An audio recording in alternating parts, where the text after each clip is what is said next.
Bonjour, je suis Alexandre Mermeau, le CEO et le cofondateur de Calinda Software. Donc, Calinda a pour mission de rendre plus productive la collaboration au sein des entreprises. Et pour ça, elle a créé des solutions qui viennent améliorer l'efficacité des échanges collaboratifs dans des organisations en s'appuyant sur des procédés issus des réseaux sociaux, par exemple.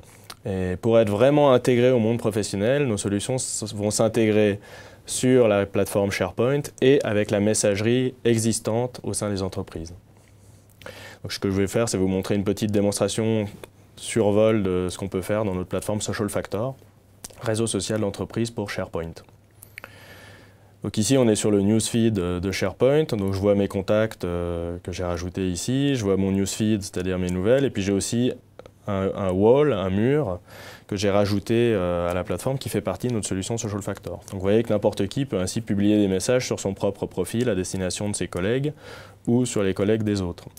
On peut publier des vidéos qui vont pouvoir être visualisées directement en streaming depuis SharePoint. Les gens vont pouvoir les aimer, les liker, les taguer, les partager avec d'autres personnes, les commenter, etc. On peut aussi partager depuis son téléphone mobile. Donc ici, par exemple, quelqu'un a envoyé une photo de champignons depuis son téléphone mobile pour savoir s'il pouvait les cueillir ou non. Je peux déjà apprécier cette idée. Et puis, éventuellement dire qu'ils ne sont pas comestibles.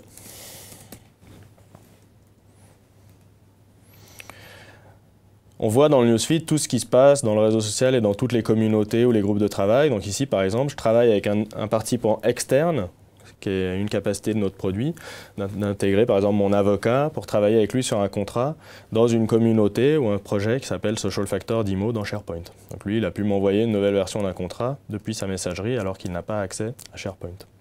Donc toutes ces communautés se gèrent par un composant de gestion de communauté qui est fourni avec le produit. Donc ici, on va retrouver un annuaire des communautés, de projets, groupes de travail à laquelle j'ai accès en tant que salarié de l'entreprise. C'est des communautés qui peuvent être créées par l'entreprise ou créées par les collaborateurs. Elles peuvent être publiques, secrètes, privées ou aussi ouvertes. Et on peut leur donner un type configurable, par exemple, est-ce que c'est de l'expertise, une passion, un projet, quelque chose de l'entreprise. On peut décider de rejoindre, de quitter les communautés, les recommander à d'autres personnes, ajouter d'autres personnes directement et créer très facilement ainsi des communautés qui sont des sites SharePoint. On peut également donc aller à l'intérieur d'une communauté depuis ici, donc ça permet de rejoindre tous les projets, les groupes de travail dans lesquels on travaille, dans lequel on va retrouver également tout ce qui est microblogging et collaboration. Donc je retrouve ici l'ensemble des membres de la communauté ainsi que des actions, et puis un mur en quelque sorte qui permet d'échanger avec les membres de la communauté. Quelque chose de très intéressant également, c'est que je peux travailler non pas comme ça dans le vide dans la communauté, mais sur n'importe quel élément dans les listes de ma communauté. Des documents, des tâches, des contacts, des incidents, n'importe quel élément que j'ai structuré dans SharePoint, je vais pouvoir travailler dessus. Vous avez pu voir ainsi un survol très rapide de notre solution Social Factor et vous pouvez voir plus de détails en nous contactant sur notre site web.